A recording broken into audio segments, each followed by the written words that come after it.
Free Palestine. Are you in the IDF? Yes. Do you plan on kids in the future? Are you in the IDF? Yes. Do you plan on kids in the future, Palestinian kids? I want to Gaza. I don't care about the kids. I don't care about the civilians. I don't care about them. So you'll bomb them? You'll bomb the civilians? And yes, I will bomb Gaza. I will destroy Gaza. Wow. There are 1 million kids in Gaza. You want them to die? I want all Gaza. You want half of Gaza are children. You want them to die? I want to bomb Gaza. I want to make it a mall. Are you joking, or is this how you actually feel? No, I'm dead serious. You are very serious? You want all of Gaza to be gone? Yes. You want the 1 million kids in Gaza, the children, the babies, you want them to die? All the children there will die. I don't care. You're evil. Kill You're or be disgusting. killed. And you think this is normal. The way you're talking to me right now is that you were expecting me to agree with you because you have been taught since a young age that this is normal. The indoctrination is insane. There is a problem with you and your society. You need help. Free Palestine.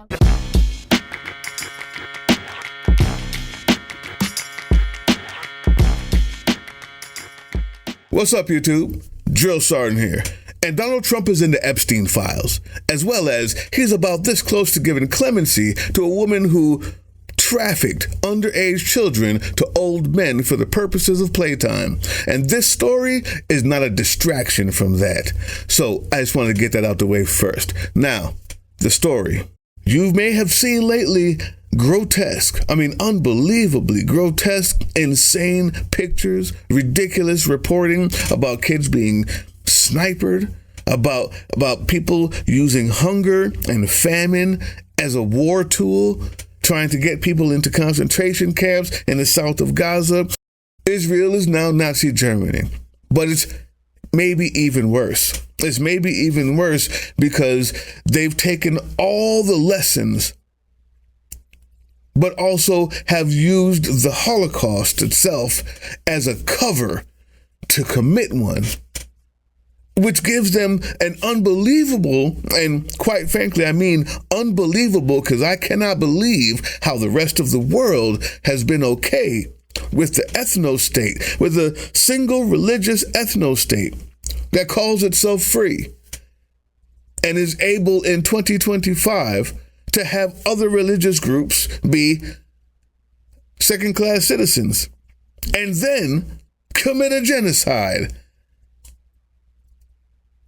It's the strangest thing, because if I said Christian nationalism, you'll say, whoa. And you're right, because that is a religious ethno-state that inevitably means somebody's going to be suffering. Somebody, if that state is expanding, somebody's going to suffer. And if that state is insular, there's people being oppressed in there in order to maintain that type of a state. It's the reason why we're scared of Christian nationalism. I did an entire show on that, actually. Check it here. It's the same reason why people of democratic values are going to talk bad about Muslim states in the Middle East, how they oppress women, or this, or how the Shiite and the Sunnis are always at war, because this is the inevitable outcome of a single religion ethno-state that's allowed to enforce a top-down religion society without freedom. And when they start to expand, they do this. They do this. That's what the H-man wanted in Germany. So we have to talk about Israel being the next Nazi Germany. We have to talk about propaganda and the violence of propaganda. Yes, I said it correctly. And we have to talk about how it relates to everything we're seeing around us in this country and the warning. And part 3 of this video, there's a twist. It's not what you think it is. It's not going where you think it's going, but you need to watch it. You're going to want to see this. Trust me. Stay to the end. And I'm going to do it in 3 parts. Part 1.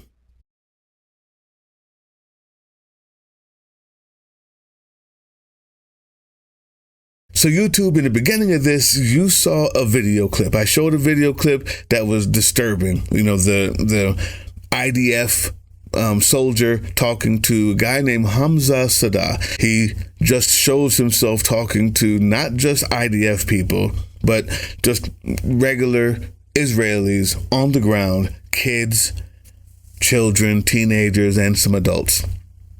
It's disturbing. It's absolutely disturbing. And I want to show you that it's not just that guy. Not only was he disgusting in how he flippantly could just talk about destroying children's lives and turning that place into a mall. I wonder where he got that from. More on that later. More on that later, America. But Israel, it's not just a soldier. It's not somebody who's just, gone off the deep end, seen too much. We've got to talk about propaganda as curriculum and brutality as entertainment. Watch this. Let's talk about it after. Hello? Where are you from? I'm from Israel. I'm from Palestine. Yeah, I know you. Hamza, I was just watching you live. The 20,000 children that were killed in Palestine, is that justified? Yeah, because they're going to grow up to be Hamas. I learned this in the Torah class. You're saying it's okay for children to be killed? If they're Palestinian, they're all terrorists. 20,000 children that were killed, that's okay? Yeah. Hello? What? Why are you cursing at me? Where are you from? I'm from Palestine. I come and occupy this land. I you. You can't do anything. I kill you and your mother and your father. And I'm admitting I'm occupying whole Palestine. And I whole Palestine. Do you hope all Palestinians die? You're sure. Everyone in there. Everyone. Hi, IDF? No way, it's not you. Do you know me? Do you watch my videos? Yeah. What do you think about the bombs in Gaza? Do you think they should continue to bomb Gaza? Yeah, should they flood the city, no people. Really? No people? There are 1 million children in Gaza. You said you want them all gone? After our hostages come back, then bomb Gaza. When the hostages come back, you'll bomb Gaza? I want that. So when the hostages return, you want to bomb Gaza? Yeah. And you want to kill everyone there? It's maybe because you're an Arab, you are stupid. Oh, really? Yeah. I'm stupid because I'm Arab? What does that mean? Yeah. Hello. Hello, my man. Where are you from? Israel. We're killing kid 16 years old. Do you think they should keep killing the kids? Yeah, of course. Wow. You think we should also kill the kids in the West Bank? Yeah. We need to kill all. We need to kill all. We army, it's gorgeous, man. We don't kill anyone. Do you think the 16-year-olds are terrorists too? Yeah. Really? They're all terrorists? No. Even the 8-year-olds, huh? Everyone in Gaza. No free Palestine. Free Israel. Free Israel, man. Yeah, free Israel. From what though? From what? From now. Yeah, I don't know. But either way, free Israel though. Free Israel, man. Yeah. Okay. Bye, man. Thank you. Yeah. Thank you. Yeah. What the? What just happened? Yeah, I know what you're thinking. What the hell is wrong with those folks? What the hell did I just watch? Is that real? Yes, it is. Yes, it is very real. And those are very real people and very real sentiments by people in Israel. It's not a joke. It's not AI. But the guy at the end gives us a little insight into where I'm going. Did you notice? Think we should also kill the kids in the West Bank? Yeah. We need to kill all. We need to kill all. We army, it's gorgeous, man. We don't kill anyone. Who does that sound like to you, America? Have you seen that kind of cognitive dissonance just melt away? Can you think of anybody wearing a red hat, making America great again while watching its downfall? Can you think of anybody? Can you think of any group of people who say they love the kids while making excuses for PDF files? Can you think of anybody, a group of people? I'm just going to say this. That guy gives us insight into how these people got the way they are. Because there's two ways to look at it, and there's two ways this is going to be presented to you, which is why this show needs to happen. One way is, well, they're just like that because they're so-and-so and such and such. That's called racism. It's called anti-Semitism. And that's why what Israel is doing right now is so dangerous, and anti-Semitism is on the rise, because the surface level is how most, unfortunately, people think. The deeper question is, why are they like this? There's an external force. There's a societal force, long-term, long-lasting, that has done this to someone. Here's insight number 2. Watch these videos and maybe you'll start to get the picture. Hello. Hello. Hi, where are you from? Israel? Yes. I'm from Palestine. Relax. I'm from Palestine. I'm a human like you.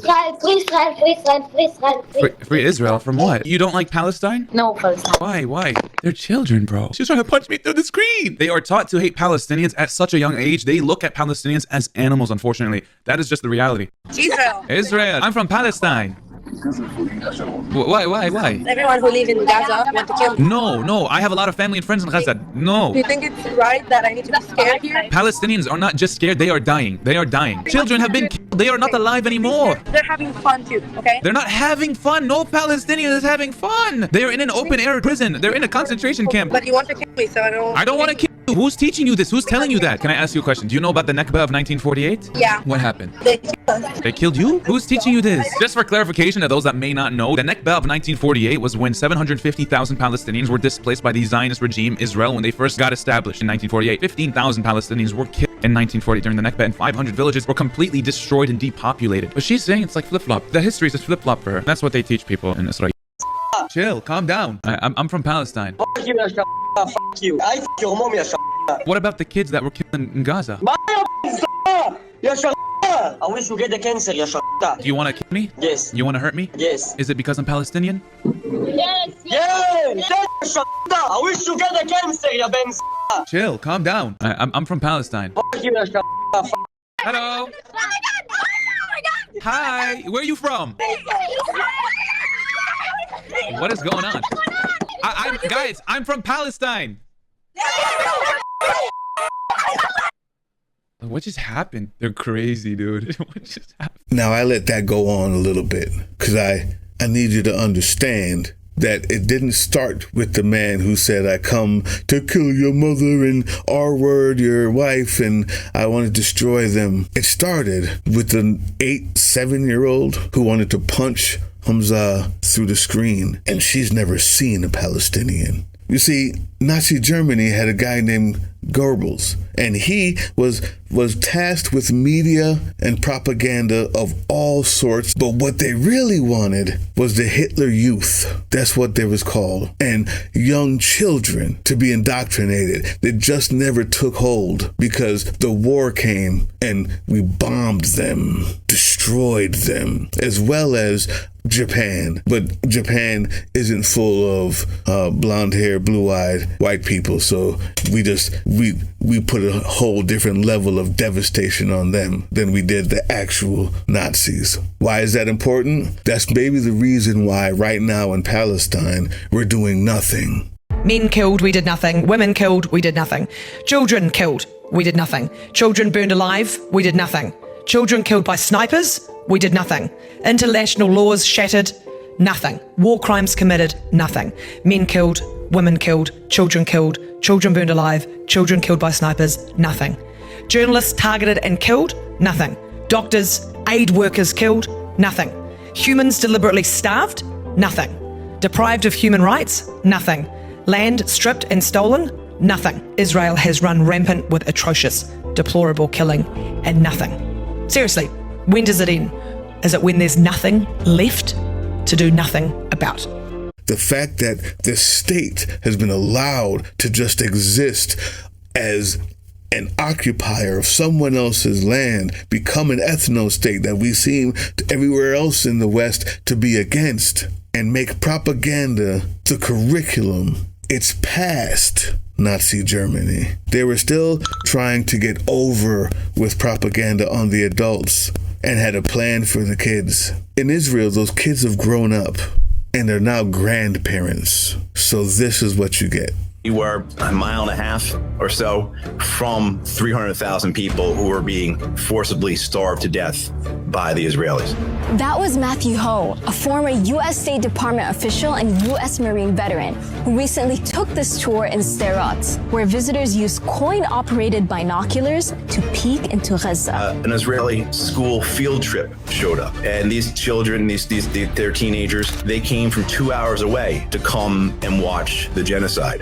You see, when propaganda is your curriculum, you don't need to hide your concentration camps in Poland.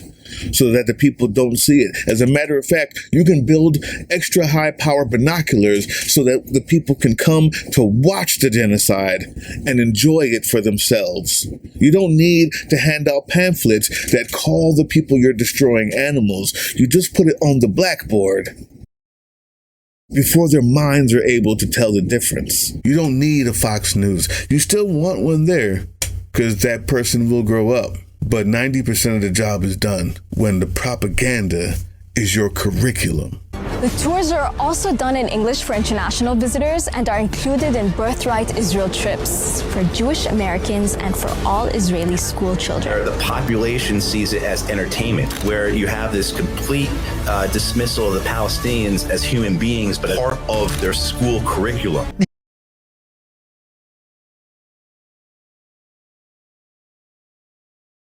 Now, YouTube, there's a possibility that something I said may offend some people, may offend some Jewish people. The fact that I compared Israel to Nazi Germany shouldn't offend Jewish people. It should offend the government of Israel. But I understand the sentiment. So allow me to expound on the fact that we're the same as Israel. I mean, how much does an Alligator Alcatraz shirt cost? I was noticing when they were talking about taking the kids to the mountaintop to look at the genocide and paying money to go see it, how many people went down to Florida to get a look and a picnic at Alligator Alcatraz? How many people bought the hat, the t-shirt, and the shoes to match? You see, we too have had a curriculum of propaganda forced upon us, especially white Christians in America. And the only reason why they haven't bombed the Mexican and brown people out of here, just like Israel does, is because you can't drop a bomb on your own city. So instead, we do filth like we see now. That's the point.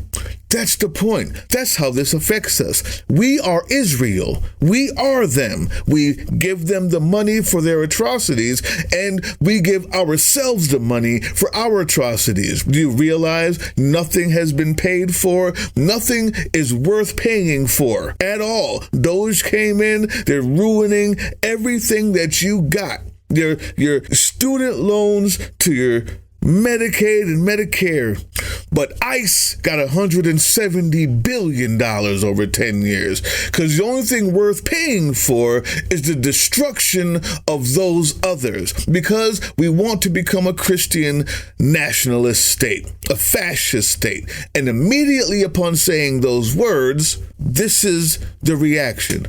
In trying to understand how Israel has become the new Nazi Germany, even after going through Nazi Germany, the Holocaust themselves. This is an important question. The really great way that we can look at that is to look at how we got this way. That's how. It's a great way to start. It's a great lesson, education on what turns a population of people into Alligator Alcatraz tourists and t-shirt buyers. Well, in this iteration, this time in this country, because this country has a long history of that, in this iteration, the way that we got here, our propaganda as curriculum started when your pastor laid down with the Republican Party in 1980 in a dirty bathroom and scuffed his knees and then handed over his daughter to the same party as long as she was under 16. In return and in exchange for power at the expense of equality. I'll say it again. When your pastor, your church, and your church group, your organization, your denomination leaders conspired with the Republican Party in 1980 to use a dirty bathroom to suck them off, and then gave up your children and their own to be used by the dirty men in the party in exchange for power to never have to lose it again to that disgusting equality, because they didn't want to desegregate their church schools, because they didn't want to teach science in the church schools, because they didn't want to have to give up their non-tax status for being racist. misogynist, and disgusting human beings while hiding it behind the Bible. They made that plan. They wanted black folks to be back to slavery. They wanted women back barefoot and pregnant. They wanted gay people dead. And when they couldn't get enough people to go inside of their school or pay for it, they said, well, we just want control over all the schools. So they started the privatization of public schools. And when religion and politics mix, the inevitable outcome is the religious ethno-state. And as I said before, that means people get oppressed and suffer. Yes. Just look at the bottom 10, and all of them are the ones we're talking about. Every one of those states care more about everything else that has to do with Christian nationalism, has to do with indoctrination, has to do with fake-ass patriotism, and they've used it against them. All of those schools are racist as fuck. So in looking at how we got this way is how I've gotten my idea on what it was over there. We are Israel. Let's take a look at that. Our White House sends out closing time, but you can't stay here, and laughs about it. You know what that song was behind? People being chained and walking onto a plane with no seatbelts, being shipped to a country where they don't come from, as a promotional tool. There wasn't something that was hidden. They too have found out the secret. The secret is when you can just make brutality the entertainment. Because you've made propaganda the curriculum for enough people, you no longer have to hide in Poland. You can just make yourself the victim, even when you're on top. That's what Israel has done. They've used the Holocaust, made themselves the victim, and no one can say anything about it. And white folks in America, even though they've destroyed everyone else, from the Native American to the people they brought here to replace them, find themselves to be the victim, as entitled as the government of Israel is, knowing that they're somewhere that they don't belong, feel that God gave it to them, so they'll take it anyway. Media coverage is meticulously designed to ingrain, implant, and perpetuate Israel's victimhood narrative in the minds of everyday Americans. Why does the lobby go to such great length to portray Israel as the eternal victim? The answer to this question reveals the shrewdness of the Israeli lobby. See, the lobby understands a profound psychological truth. Empathy breeds altruism. When we see someone as a victim, we're naturally inclined to help them even at our own expense. This phenomenon known as empathy-induced altruism is well documented in social psychology. Therefore, by investing in promoting Israel's victimhood narrative, the lobby secures a powerful return: American empathy, which then the lobby masterfully exploits, converting it into billions of dollars in annual support. Now, there is something there. Did you hear what Breezy Politics said when he said this? They didn't try to stop it. They didn't deny it. They didn't question it. They didn't even look away. But instead, they were like, wait, what? We're committing a genocide? Huh. We should take our kids to watch it and enjoy it.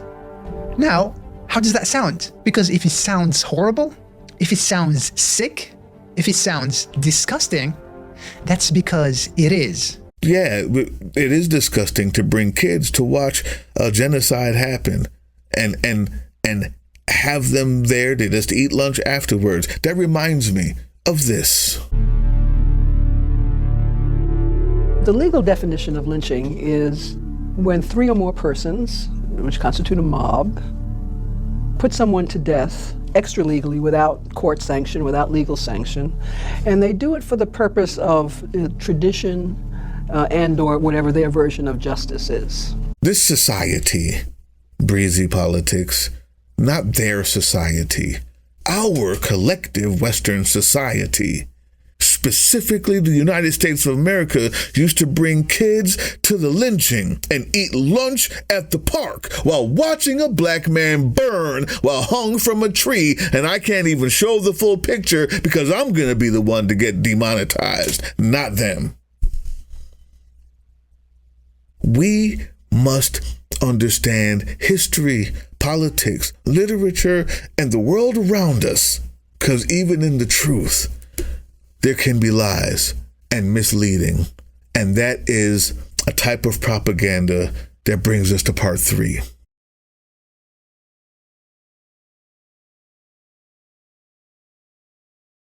I told you in the beginning that the ending was going to surprise you.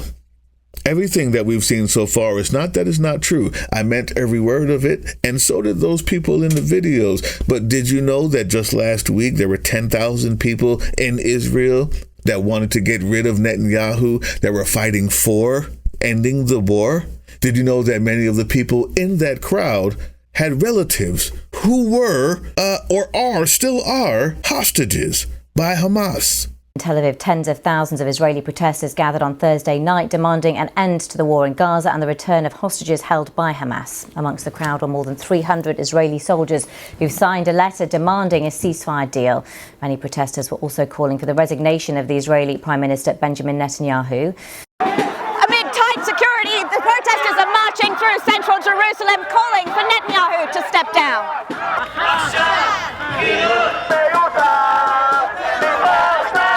Police on horseback are trying to contain the protesters and get them off the streets. My almost 80-year-old grandfather has been a hostage in Gaza for the past 178 days. I'm against war, and I think we shouldn't be there, and I think both Israelis and Palestinians should live in peace and security with each other. We are not doomed to live here together. We are destined to live here together. Yeah. I find it almost impossible that Hamza strolls by and never once finds alive with somebody who agrees with him, somebody who wants peace. All of them are bad? Every one of them? None of those 10,000 people last week? Tell me this. There was another group, another 10,000, maybe last month. There was more of that. As a matter of fact, there's been marches there all year, last year too. None of them? It's not that he's lying. What he's doing is trying to show you a societal norm that he finds disgusting to help give context to what's happening. And he's correct. But lest you believe that that's all there is and that he's not curating that for a reason, that's all the context you need to know. It doesn't damn him, but it also shouldn't damn Israeli people. Granted, it's a small amount. 10,000 is not a lot, but they're loud and they're there and they've shown up, I'm sure.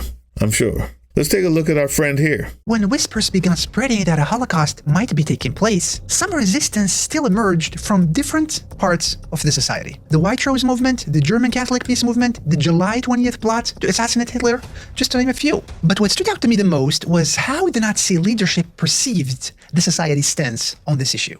That even after years of relentless anti-Slavic, anti-Jewish, and anti-Romani propaganda, their own society would not accept and would not tolerate genocide as an official policy.